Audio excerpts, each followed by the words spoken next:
دکتۆرە کەی پێویستە هاوسەران سەردانی پزیشک بکەن و لە چ کاتێکدا پێویستە هاوسەران پێکەوە پشکنینی پزیشکی ئەنجام بدەن بۆ دڵنیابوونەوە لە توانای منداڵ بوون؟ لە پاش هاوسەرگیری ئەگەر هاتوو هاوسەران بڕیاریاندا کە منداڵیان ببێت بەڕاستی ئێمە زۆربەی کات ئەگەر لە تەمەنی خوارسی 5 ساڵی بن ئەڵێن هەتاوەکو ماوەی 2 ساڵیش ئاساییە مناڵیان نەبێت.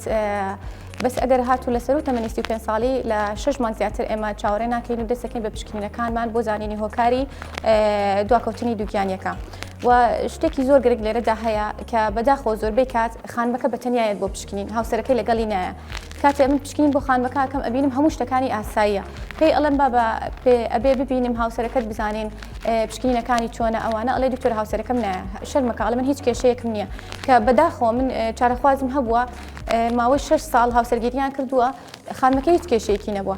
دوایەوە کە پشکنین بۆ هاوسەرەکەی کردووە دەرچۆ کە کێشەکە لە هاوسەرەکەیەتی و کە هاوسەرەکەی چارەسەری وەرگرتووە لە پاش ماوەی 3 مانگ کەمتر لە 3 مانگیش دووگیا بوون سوپاس بەخوای گەورە. کە بەڕاستی ئێمە بۆ دووگیان بوون پێویستمان بە هێلکەیەکی باشە بە تۆوێکی باشە ینی بەتەنیا بە خانمەکە دووجانبوون ڕوونادات بۆیە پێویستە هەردووچیان بە هەمان شێوە ئامادە بن بۆ پشکنین لە کاتێک کە سەردانی پزیشکی پسپۆری ئافرەتانەکەن.